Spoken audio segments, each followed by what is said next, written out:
Hello friends, అందరికీ నమస్కారం అండి. Welcome to my channel. అద్దె భార్య ఈ పాటలోకి వెళ్ళబోయే ముందుగా ప్రీవియస్ పార్ట్స్ ఎవరైనా మిస్ చేసి ఉంటే ముందు అవి వినండి ఫ్రెండ్స్. అలాగే ఫస్ట్ టైం నా ఛానల్ వింటున్న వాళ్ళు ప్లీజ్ లైక్ చేసి షేర్ చేసి సబ్స్క్రైబ్ చేసుకుని మీ సపోర్ట్ నాకు అందించండి. ఇంకా లేట్ చేయకుండా ఆ స్టోరీలోకి వెళ్ళిపోదామా? అక్క, వెతికి వెతికి నీరసం వస్తుంది, కానీ ఇక్కడ ఏమీ లేవే. నా మాట విని గదిలోకి వెళ్ళి హాయిగా ఏసీ వేసుకుని పిజ్జా ఆర్డర్ పెట్టుకుందాం పదా అంది రేఖ. అబ్బా ఉండవే, అన్నీ వెతికాం, కానీ ఈ కబోర్డ్లో ఏముందో చూడనే లేదు. దీని తాళం ఎక్కడుందో ఏంటో అని అనుకుంటూ ఆ రూమ్లో ఉన్న బెడ్ కింద, దిండుల కింద తాళం కోసం వెతుకుతూ ఉంది తనూజ. అది చూసి ఇది అమెరికాలో ఉంటున్న ఇండియా ఆలోచనలు మాత్రం పోలేదు దీనికి. అక్కడ కూడా ఇలా పరుపుల కింద, దిండుల కింద తాళాలు పెట్టుకున్నట్లు దీని మొగుడు కూడా ఇక్కడ పెట్టుకుంటున్నాడు అనుకుంటున్నట్లుందేమో, పిచ్చి మొహంది అని మనసులో రేఖ అనుకుంటూ ఉండగానే, ఆ కబోర్డ్ తాళాలు కబోర్డ్ పైనే ఉన్నాయి. మీరు కొంచెం హైట్ తక్కువ కదా, కాబట్టి మీకు అందకపోవచ్చు. చైర్ ఏదైనా వేసుకుని ట్రై చేయండి, తాళాలు దొరుకుతాయి అన్న వాయిస్ వారికి వినిపించింది. దాంతో ఇద్దరూ ఒక్కసారిగా అదిరిపడ్డారు. బాబోయ్ రాక్షసుడు అని గట్టిగా అరుస్తూ కంగారుగా వెళ్ళి తనూజ వెనక దాక్కుంది రేఖ. తనూజకి కూడా అతని గొంతు వినగానే భయంతో చెమటలు పట్టేస్తూ ఉన్నాయి. వద్దే వద్దే అని నెత్తి నోరు కొట్టుకొని ఎంత చెప్పినా వినకుండా నన్ను కూడా నీతో పాటు తీసుకువచ్చి ఇరికించేశావు కదే.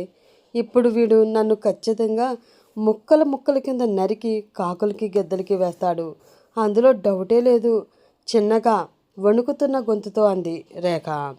నోరు ఉయ్యబే. మనకి వాయిస్ అయితే వినిపించింది, కానీ ఇక్కడ మనిషి కనిపించడం లేదు. ఆ గదిలో చుట్టూ చూస్తూ అంది తనుజ. ఏంటి, మనిషి కనిపించడం లేదా అంటూ తనుజ వెనక నుంచి మెల్లిగా కొంచెం ముందుకు వచ్చి ఆ గది ఎంట్రన్స్ వైపు చూసి, నిజమే అక్క, ఇక్కడ బావ లేడు. మరి బావ గొంతు ఎక్కడి నుంచి వినిపించింది? కింద పెదవిపై చూపుడు వేలుతో కొట్టుకుంటూ ఆలోచిస్తూ అంది రేఖ. ఇక్కడ నుంచి అని మళ్ళీ ధీరజ్ వాయిస్ వినిపించడంతో ఆ వాయిస్ వచ్చిన వైపు చూశారు వారిద్దరూ. అక్కడ అప్పటి వరకు దాత్రి ఫోటో ఉన్న స్క్రీన్ కాస్త మారిపోయి అందులో ఆఫీస్ వర్క్ చేసుకుంటూ ఉన్న ధీరజ్ వాళ్ళకి కనిపిస్తూ ఉన్నాడు. అది చూసిన రేఖ కళ్ళు తిరగడంతో అక్కడే కింద పడిపోయింది. కోపంగా అతని వైపు చూస్తూ, ఓ, ఇంట్లో సెక్యూరిటీ ఎవరూ లేకపోతే ఇంత తెలివైన వాడివి అయ్యి ఉండి మమ్మల్ని ఇంత ఈజీగా ఫ్రీగా ఎలా వదిలేసావా అనుకున్నాను. అంటే ఇంట్లో ప్రతి మూల సీసీ కెమెరాలు పెట్టి మమ్మల్ని ప్రతి క్షణం వాచ్ చేస్తూ ఉన్నావన్నమాట.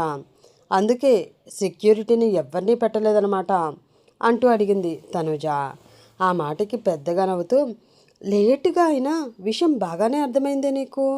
మీరు తీసుకునే మీ ఊపిరి కూడా నా పర్మిషన్ తీసుకునే మీకు అందుతుంది. ఒక్కసారి నాకెదురు తిరిగి వ్యతిరేకంగా ఏదైనా చెయ్యాలి అని చూస్తే ఆ ఊపిరి కూడా మీకు అందకుండా ఆపేయగలను. ఆ ఇంట్లో మీరు స్వేచ్ఛాజీవులు, ఎక్కడికైనా వెళ్ళొచ్చు, ఏమైనా చేయొచ్చు, ఎవరి గదినైనా చెక్ చేయొచ్చు. మిమ్మల్ని అడ్డుకునే వాళ్ళు ఎవ్వరు ఉండరు. అలాగే అక్కడ ఎంత వెతికినా కూడా మీకు కావాల్సిన ఇన్ఫర్మేషన్ ఆ ఇంట్లో మీకు దొరకదు. సీరియస్గా ఆమెను చూస్తూ చెప్పాడు ధీరజ్. అసహనంగా నోటితో గాలిని బయటికి ఊదుతూ, నీతో గేమ్ చాలా బాగుంది ధీరజ్. నువ్వు నన్ను తెలివిగా ఇక్కడ బంధించిన విధానం చూస్తూ ఉంటే చాలా ముచ్చట వేస్తూ ఉంది నాకు. ఎట్ ఎ సేమ్ టైం ఎలాగైనా నువ్వు నా దగ్గర దాచిన నిజమేంటో తెలుసుకోవాలి అన్న పట్టుదల కూడా పెరిగిపోతుంది. తెలుసుకుంటా, అతి త్వరలోనే తప్పకుండా నా దగ్గర నువ్వు దాస్తున్న ఆ నిజమేమిటో, నాతో నీకు ఉన్న ఆ పనేంటో అన్నీ తెలుసుకుని తీరుతాను అంటూ చెప్పింది తనూజ. వంకరగా నవ్వుతూ, ట్రై చేసుకో, నీకు ఇంకా 3 నెలల సమయం ఇస్తున్నాను. ఆ టైంలోగా నువ్వు ఎన్ని తిప్పలు పడతావో పడు, కానీ నా గురించి మాత్రమే కాదు, అసలు నీ గురించి నువ్వు తెలుసుకో. నువ్వు ఎవరో ఏమిటో, నీ వాళ్ళు ఎక్కడున్నారో, ఇప్పుడు వాళ్ళు ఏం చేస్తున్నారో తెలుసుకో. ఈ విషయంలో నీకు ఏమైనా హెల్ప్ కావాలి అంటే మొహమాట పడకుండా అడుగు, నేను చేస్తాను ఆఫర్ ఇచ్చాడు ధీరజ్. పొగరగా అతని వైపు చూస్తూ, నీ హెల్ప్ ఏమీ నాకు అవసరం లేదు కానీ జాబ్ కావాలి అంది తనుజ. జాబ్నా? ఎందుకు అడిగాడు ధీరజ్. నీ అంతు తేల్చడానికి రా వెధవా అని మనసులో అనుకుని, నీతో యుద్ధం చేస్తూ నువ్వు పెట్టే తిండి తినడం నాకు ఇష్టం లేదు. అందుకే నా సంపాదన ఏదో నేను సంపాదించుకుంటాను, నా తిండేదో నేను సంపాదించుకునే తింటాను. అలా అని జాబ్ చేస్తూ నీ కన్ను కప్పి నేను పారిపోతానేమో అని నువ్వు అస్సలు భయపడనవసరం లేదు. నువ్వు నన్ను ఎందుకు ఇంత ప్లాన్ చేసి పెళ్లి చేసుకుని నన్ను ఎందుకు ఇక్కడ బంధించావో తెలిసే వరకు నేను నిన్ను వదిలిపెట్టి వెళ్ళేదే లేదు అంది తనుజ. ఆ మాటకి వంకరగా నవ్వుతూ, నా కన్ను కప్పి నువ్వు పారిపోవడం అన్నది జరగని పని, కానీ జాబ్ కావాలి అంటున్నావు కదా, రేపటి నుంచి జాబ్ చేయడానికి సిద్ధంగా ఉండు అన్నాడు ధీరజ్. ఏంటి, అప్పుడే జాబ్ రెడీనా? ఇంత త్వరగా నాకు జాబ్ ఇచ్చే ఆ ఎదవెవడు అడిగింది తనుజ పళ్ళు గట్టిగా నూరుతూ. ఎదవ కాదు, ధీరజ్. రేపటి నుంచి నువ్వు నా కంపెనీలో నాకు పిఏగా వర్క్ చేస్తున్నావు చెప్పాడు ధీరజ్. తన ప్లాన్ సక్సెస్ అవడంతో మనసులోనే నవ్వుకుని, మీ దగ్గర నేను వర్క్ చేయాలా? నో, కుదరదు. వేరే ఎక్కడైనా జాబ్ ఇప్పిస్తే ఆలోచిస్తాను అని చెప్పింది తనుజ. ఏ, బ్రతకాలని ఆశగా లేదా? సీరియస్గా అడిగాడు ధీరజ్. అంటే ఏంటి మీ ఉద్దేశం? ఇక్కడ కూడా మీ దౌర్జన్యమేనా అరిచింది తనుజ డౌట్ లేకుండా. నేను చెప్పిందే జరిగి తీరుతుంది, దానికి ఫిక్స్ అయిపోయి ఈ ఒక్కరోజు హాయిగా రెస్ట్ తీసుకో, రేపటి నుంచి నీకుంటుంది అని చెప్పి ఆ వీడియో కాల్ కట్ చేశాడు ధీరజ్. దాంతో మళ్ళీ ఆ స్క్రీన్పై నవ్వుతూ ఉన్న దాత్రి ఫేస్ కనిపిస్తూ ఉంది. ఆ ఫోటో వైపు సీరియస్గా చూస్తూ, ఉండేది నాకు కాదు మిస్టర్ మొగుడు గారు, మీకు దగ్గరగానే ఉంటూ మీ పక్కనే ఉంటూ అసలు మీ మనసులో ఉన్న ఆలోచన ఏంటో కనిపెడుతూ నా వాళ్ళని నేను చేరుకోవడమే నా ప్లాన్. చూద్దాం అది ఎక్కడి వరకు వెళ్ళి సక్సెస్ అవుతుందో అది చూసుకుందాం అని అనుకుని కింద పడి ఉన్న రేఖని ఒక్కసారి చూసి, స్పృహ వచ్చినప్పుడు అదే వస్తుందిలే అని లైట్ తీసుకుని అలాగే ఆమెను అక్కడ వదిలేసి అక్కడ నుంచి వెళ్ళిపోయింది తనుజ. చాలా దూరం నడుస్తూ ఉండడంతో కాళ్ళు నొప్పులు వస్తూ ఉన్నాయి దాత్రికి. ఇంకా ఎంతసేపు ఆకాష్ గారు, నడిచి నడిచి కాళ్ళు పీకేస్తున్నాయి, ఇలా నడుచుకుంటూ అసలు మనం ఎక్కడికి వెళుతున్నాం అంటూ అడిగింది ఆమె. ఏమో నాకేం తెలుసు, అది నువ్వే చెప్పాలి చాలా కూల్గా అన్నాడు ఆకాష్. ఏంటి, మీకు దారి తెలీదా? మరి అలాంటప్పుడు ఎందుకు నా వెనక వస్తున్నారు? ఇలా ఎక్కడి దాకా నన్ను నడిపిద్దామనుకుంటున్నారు అంటూ ఆవేశంగా అడిగింది దాత్రి.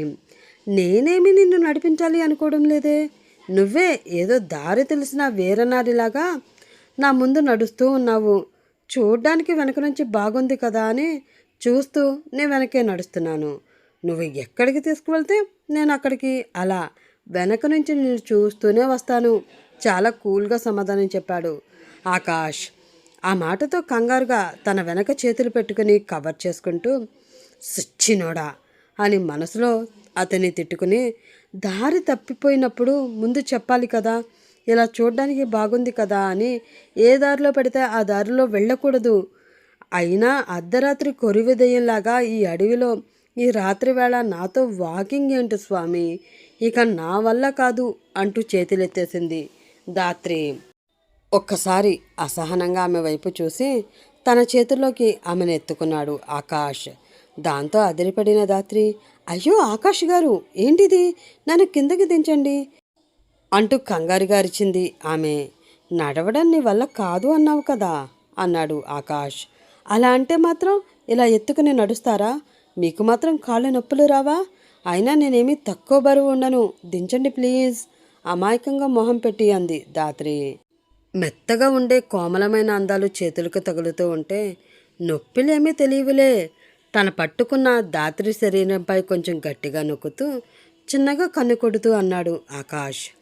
దుర్మార్గుడా అని మనసులో అనుకుని, అలా అయితే నేను దిగిపోతాను, నన్ను దించేయండి చిరుకోపంగా అంది ధాత్రి. నోరు మూసుకుని ఉండకపోతే నా సంగతి నీకు బాగా తెలుసు కదా.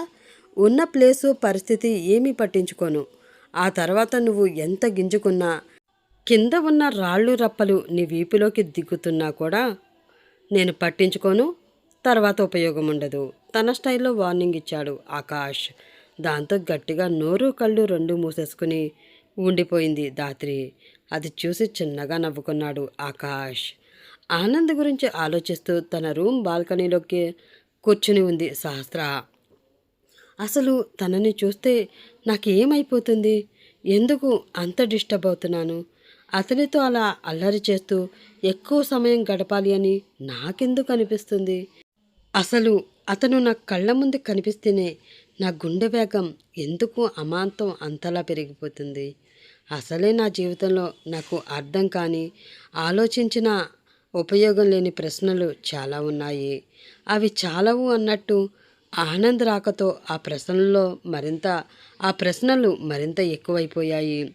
తనకి నాకు ఎప్పటి నుంచో పరిచయం ఉన్నట్లు ఏదో తెలియని ఫీలింగ్. ఎప్పుడు తనని చూడాలి అనిపిస్తూ ఉంటుంది.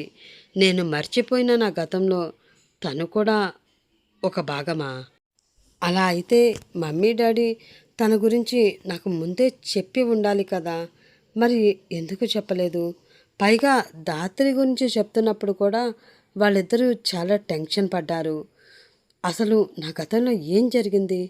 మా ముగ్గురికి నాకు తెలియని సంబంధం ఏమైనా ఉందా అని ఆలోచిస్తూ ఉన్న ఆమెకి విపరీతమైన తలపోటు వచ్చింది. అది భరించలేకపోవడంతో తను ఎప్పుడు వేసుకునే టాబ్లెట్స్ కోసం కబోర్డ్ తెరిచి వెతికింది ఆమె. అవి దొరకడంతో కొంచెం రిలాక్స్ అయి వేసుకుందామని చూసిన ఆమెకి ఖాళీ స్ట్రిప్ కనిపించింది. ఓ నో, టాబ్లెట్స్ అయిపోయినట్లున్నాయి. డాడీకి చెప్పి తెప్పించుకుందాము అనుకుని చెప్పడం మర్చిపోయాను. ఇప్పుడు ఎలా? ఈ టాబ్లెట్స్ వేసుకోకపోతే నాకు ఈ తలపోటు తగ్గదు కదా అని అనుకుంటూ ఉన్న ఆమెకి మెల్లిగా కళ్ళు మూతలు పడుతూ ఉన్నాయి. తలలోని నరాలు తెగిపోతున్నంత నొప్పి వస్తుంది. ఆ నొప్పిని తట్టుకుని నిలబడడం ఆమెకి అంతకంతకి కష్టతరం అయిపోతూ ఉండడంతో మెల్లిగా కళ్ళు తిరిగి నేల మీదకి జారిపోయింది ఆమె. మరోవైపు ఆనంద్ ఆలోచనలన్నీ తన గతం చుట్టూ తిరుగుతూ ఉన్నాయి. College days. ఆస్తి అంతస్తులు అన్నీ ఉన్నా సరే నార్మల్ వ్యక్తిగా జీవించడానికి ఎక్కువ ఇష్టపడే ఆనంద్ అందరితో కలిసి హాస్టల్లో ఉంటూ చదువుకుంటున్న రోజులవి. ఫ్రెండ్స్తో కలిసి బస్సులో కాలేజీకి వెళుతున్నాడు ఆనంద్. సరదాగా నవ్వుతూ ఫ్రెండ్స్తో మాట్లాడుతూ ఉన్న అతనికి, రే చూడండ్రా ఆ అమ్మాయిని, అబ్బాయిలా ఎంత ఫాస్ట్గా పరుగు పెడుతుందో, బస్ క్యాచ్ చేయడం కోసం ఎంత కష్టపడుతుందో అని పక్కన ఎవరో అనడంతో అటువైపు తిరిగి చూశాడు ఆనంద్. దాంతో అప్రయత్నంగానే అతని చూపులు ఆమెపై నిలిచిపోయాయి. లైట్ పింక్ కలర్ లాంగ్ చుడిదార్లో వెనక కాలేజీ బ్యాగ్ తగిలించుకుని వేగంగా పరుగు పెడుతున్న ఆ అమ్మాయి అచ్చం దేవకన్యలా అతనికి కనిపించింది. గాలికి ఎగురుతున్న హెయిర్తో ఆమె అలా పరుగు పెడుతూ ఉంటే చూడ్డానికి చాలా అందంగా అనిపించింది ఆ క్షణం అతనికి. దానితో కొంచెం ముందుకు వెళ్ళి ఆమెకి తన చెయ్యిని అందించాడు ఆనంద్. అది చూసిన బస్లో వాళ్ళందరూ విజిల్స్ వేస్తూ గోల గోల చేస్తున్నారు. అయినా వారిని ఏమాత్రం పట్టించుకోకుండా కమాన్ రండి అంటూ అరిచాడు ఆనంద్.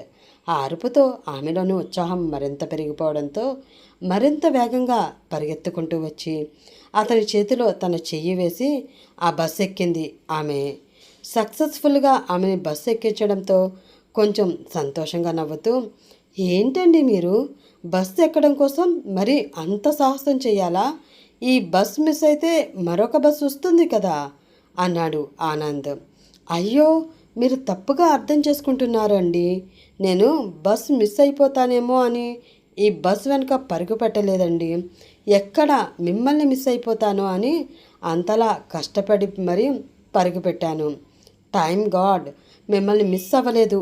పైగా నేను అందుకోవాలి అనుకున్న ఆ చెయ్యి కూడా నాకు దొరికింది అని తన చేతిని గట్టిగా పట్టుకుని ఉన్న ఆనంద్ చేతిని చూస్తూ ఉంది ఆ అమ్మాయి. ఆ తర్వాత ఏం జరుగుతుంది? అసలు ఆ అమ్మాయి ఎవరు? ఆనంద్కి అంత డైరెక్ట్గా ప్రపోజ్ చేసిన ఆమెకి అతను ఏం సమాధానం చెప్తాడు? తెలుసుకోవాలంటే నెక్స్ట్ పార్ట్ కోసం వెయిట్ చేస్తూ ఉండండి ఫ్రెండ్స్. ఈ పార్ట్ నచ్చితే ప్లీజ్ లైక్ చేయండి.